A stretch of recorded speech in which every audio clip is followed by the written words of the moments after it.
Well, this is a high-stakes visit, no question about that. King Charles and Queen Camilla will be here soon in Washington. And this is the nerve center. This is His Majesty's Ambassador's residence on Massachusetts Avenue. And it is a place full of history, which charts that complicated special relationship.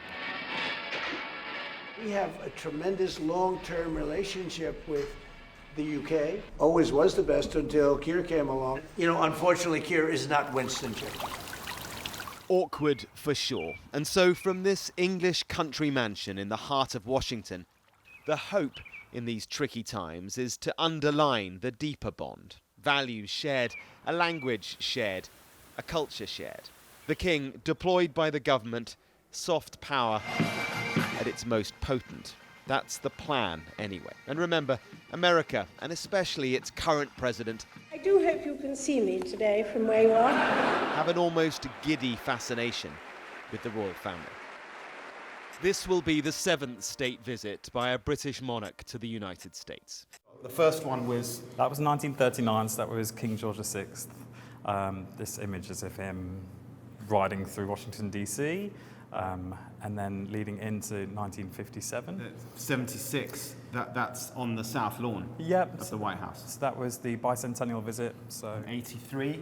83. I think the Queen was joking about trade issues and something. Joking about trade issues. They might not be joking about trade issues this time, but let's see. And then 1991? Yeah, 1991, that was the Queen addressing Congress. Of course, the King's going to do the same on Tuesday evening. He will address Congress. 2007, that was, again, visiting the White House across the lawn there.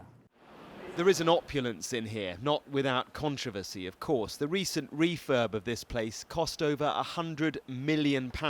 Taxpayers' money well spent? Well, the government line is that it's all about presenting the best of British. All the art is from the government art collection. Turner, Gainsborough and Andy Warhol too. So there's the Warhol portrait of Elizabeth II. The ambassador's private apartment is upstairs here in the residence. Most of the residence is actually diplomatic space. It's where all the events happen, the soft power, and this is where the king will come. And so I think this is amazing. Look at this. There's a portrait of Elizabeth II up there, a photograph, David Bailey, and facing her, a portrait of Elizabeth I. Here's the other controversy, a prime minister and his former ambassador in happier times. Mandelson, Trump, and of course the king through his brother, all so awkwardly linked by Epstein.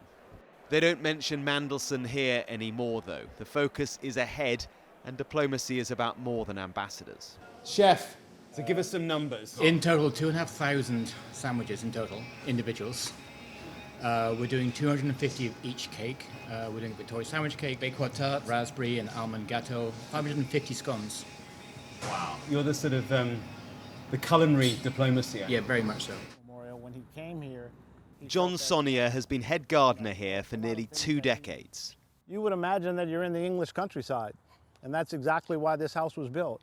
It was built so that not only Americans, but people coming to the British ambassador's residence, to the embassy, would really feel like they had a sense of British culture. Iconic image from 2007, the last state visit, when the Queen and Prince Philip emerged from those doors. They were flanked by those topiaries, and as this wonderful shop, they pause there, and you see her there in her wonderful hat.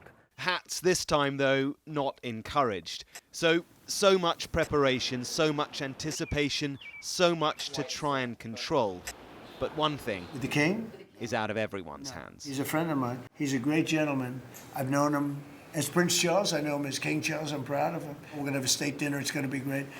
What could possibly go wrong? Mark Stone, Sky News in Washington.